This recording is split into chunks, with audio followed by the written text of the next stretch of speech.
Hello बच्चों, let's see this question. An unknown chlorohydrocarbon has 3.55% of chlorine. If each molecule of hydrocarbon has one chlorine atom only, chlorine atom present in 1 gram of chlorohydrocarbon are. Atomic weight हमारे पास chlorine का दिया हुआ है और Avogadro constant की value हमारे पास दी हुई है और चार ऑप्शंस हमारे पास जो है वो दिए हुए हैं.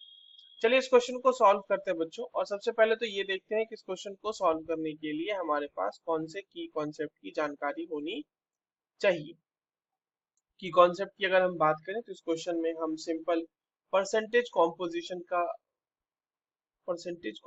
का यूज करेंगे और उसी की मदद से हम इस क्वेश्चन को सॉल्व करेंगे. ठीक है. सबसे पहले तो परसेंटेज ऑफ क्लोरीन जो है हमारे पास वो कितना दिया हुआ है बच्चों. वो दिया हुआ है 3.55%. मान लीजिए कि जो हमारे पास क्लोरोहाइड्रोकार्बन है तो उसका मॉलिक्यूलर मास क्लोरोहाइड्रोकार्बन हाइड्रोकार्बन Bm. ठीक है, मान लिया हमने. और इसी को हम फाइंड आउट करेंगे और फिर इसकी मदद से फाइंड आउट करेंगे कि कितने क्लोरीन आटम होंगे 1 ग्राम क्लोरोहाइड्रोकार्बन में. अब देखिए सवाल में ये कहा गया है कि एक molecule since one chlorine atom, एक मॉलिक्यूल में एक ही क्लोरीन एटम प्रेजेंट है, तो प्रेजेंट इन वन मॉलिक्यूल, तो एक मॉलिक्यूल के अंदर कितना मास रहा होगा क्लोरीन एटम का. तो वो 3.35.5 यू रहा होगा क्योंकि एटॉमिक मास तो उसका वही है. ठीक है.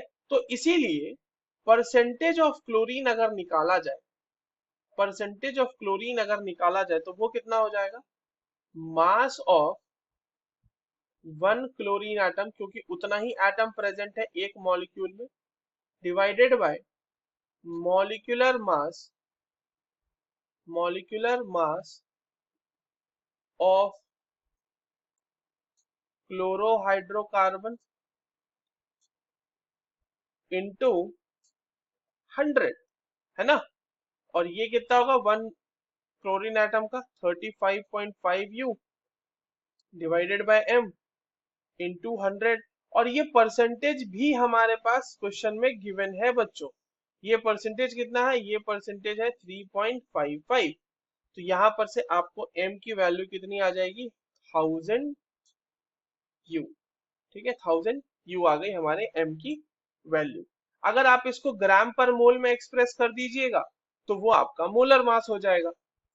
अब हमारे पास ये कहा गया है कि 1 ग्राम में कितना होगा, तो नंबर ऑफ मोल्स निकाल लेते हैं हम. सबसे पहले नंबर ऑफ मोल्स ऑफ क्लोरोहाइड्रोकार्बन निकालेंगे तो वो क्या हो जाएगा, 1 ग्राम डिवाइडेड बाय, अभी हमने बताया मॉलिक्यूलर मास जो है हमने उसका फाइंड आउट किया है 1000 यू, 1000 यू. और अगर उसे हमें ग्राम पर मोल में एक्सप्रेस कर देंगे तो वो हमें दे देगा मोलर मास.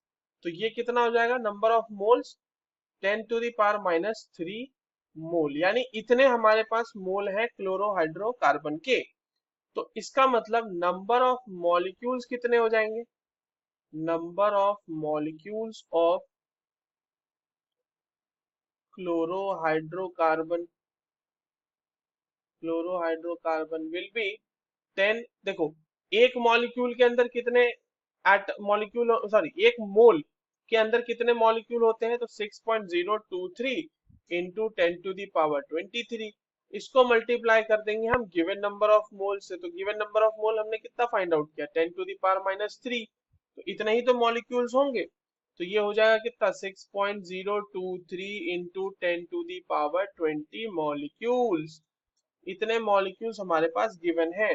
तो एक एटम में देखिए one molecule, since one molecule contains one chlorine atom. ठीक है, वन क्लोरीन एटम. तो हमारे पास टोटल क्लोरीन एटम कितने हो जाएंगे, इसे नंबर ऑफ क्लोरीन एटम जितने नंबर ऑफ मॉलिक्यूल्स है ना, number of chlorine atoms will be 6.023 into 10⁻20 atoms लिख लो इसको, इतने ही तो है। ये देख लेते हैं किस ऑप्शन में गिवन है।